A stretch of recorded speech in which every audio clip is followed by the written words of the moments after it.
Right. Thank you all for joining. If you have a question for Jesse, please raise your hand. Please state your name and your media outlet before your question.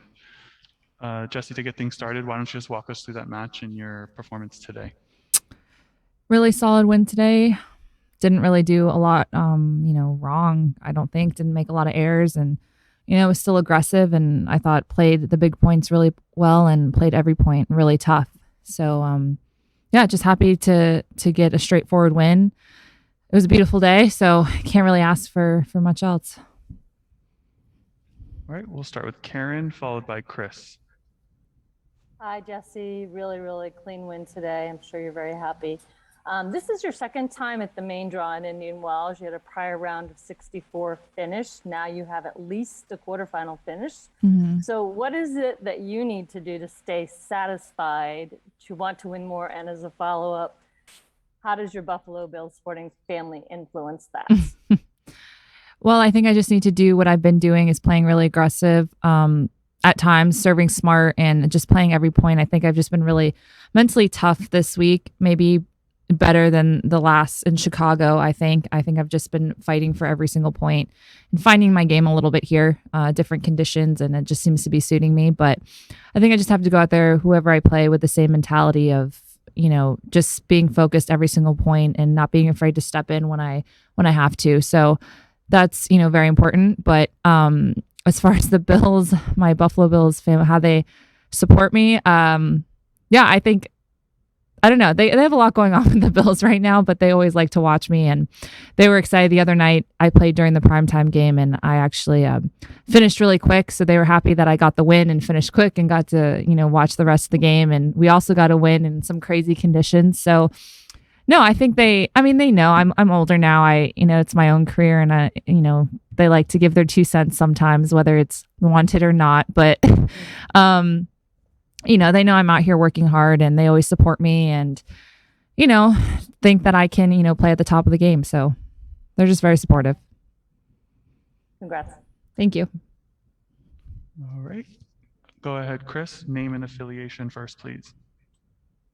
Hey, Jessica, it's Chris Otto with Tennis Now. Congrats on your win today. Thank you.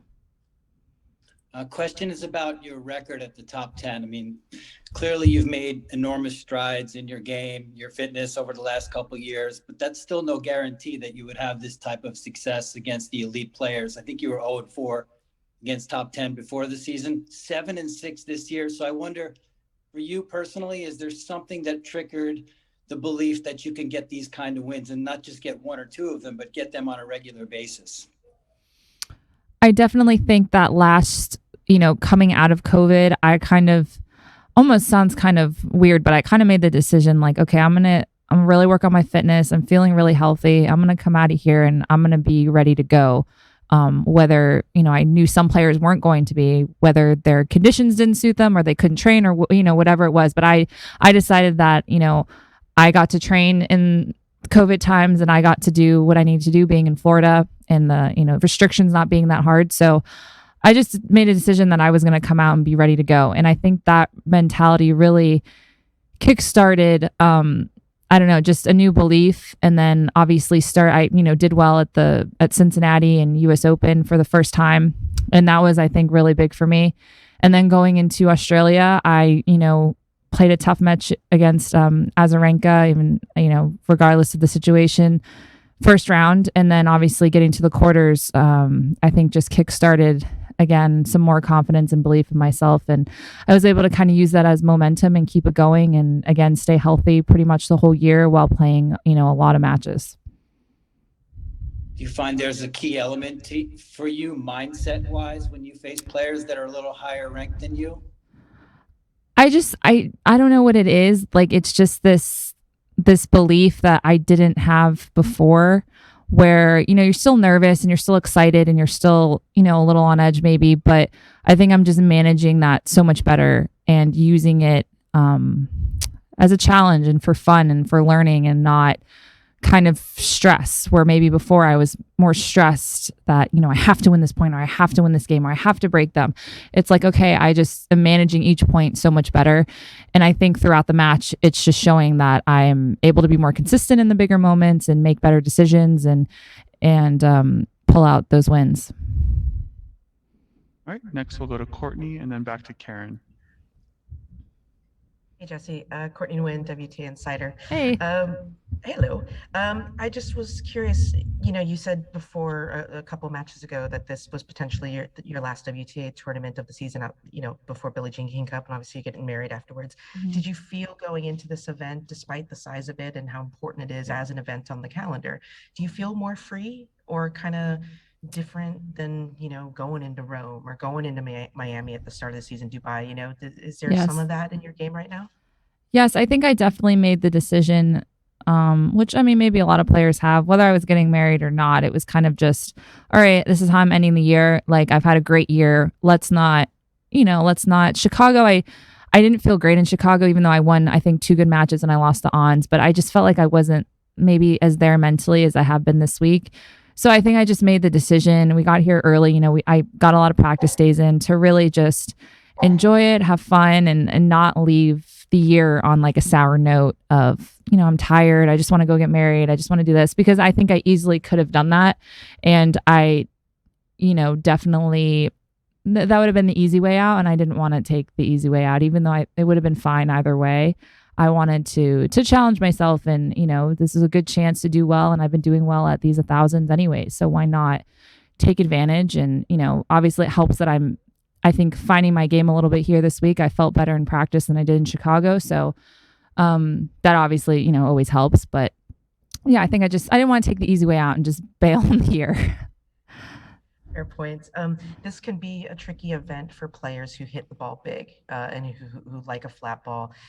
It's difficult to control with the conditions sometimes. Mm-hmm. You seem to be managing it obviously very, very well through your 3 matches. What do you think has been the key for you to be able to play the game that you want to play and with control? Yeah. Controlled aggression on these courts. Yes, I've played here before, and the ball always flies, and it's just weird conditions, and I've honestly never really liked it that much. But I think I've gotten so much better though since then, where I realize I don't have to overhit the ball. I have the ability to come in to hit some slices, to do a lot more things than I was before. So I don't feel like I need to bail out and hit, make errors and go for winners. I feel like I'm setting up the point so much better. And it's weird. These courts are playing at least to me, they seem really slow. And usually I'm not a fan of slow courts, but I think because my game all around is just so much better at setting up these points, I don't feel rushed to end the point. I feel like I can construct the point better. And I think that's why I'm playing a lot better here this year. All right, we'll go back to Karen. All right, Jesse, me again from Women's Tennis Blog. I think I left that out. So, obviously today Svitolina wasn't at her best. But taking nothing away from you, Mm-hmm. you've had your own injury struggles, including a hip surgery, but you seem to have recovered beautifully.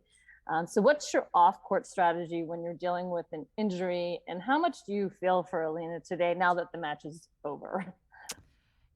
You could kind of tell that maybe she was struggling with a little something, but there were a couple games there, especially in the second early on, where she was still competing and she was still fighting and she was still trying to find a way to work her way into the match. And I didn't think at any time she was ever going to give it to me, but I did kind of get the sense that, okay, this is a big game. And it was hard because she was kind of in that mode where she was going for more because she was maybe kind of annoyed, which obviously everyone's been there, and she was still trying. So it was tough. Do I try to step in and be aggressive, or do I kind of let her make mistakes? Like, it was kind of that awkward moment where I think every player kind of knows what I'm talking about. You have those matches, but I think she was still competing early on in the second. And I just really wanted to not get frustrated and focus on those games to win those.